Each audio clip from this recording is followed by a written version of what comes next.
So, yan yung reception. Tapos may common area naman dito. Tapos may pool sa labas. I'll show you later.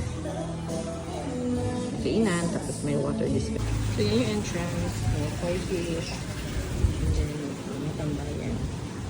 May pool. Inviting yung pool. Yan. Linis naman yung pool niya.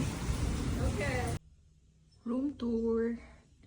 So, dito ako sa Interconnection Hostel Bali. Ito, may bunk bed. Tapos, may dalawang single. So, doon tayo malapit sa window. Hi! Tapos may sink dito. Tapos, ito ang toilet and shower. Yan. So, yan. And overnight lang ako dito. Mabilis lang kasi flight ko na rin tomorrow morning. And I paid 750 pesos. Yan. For one night. Merienda muna tayo.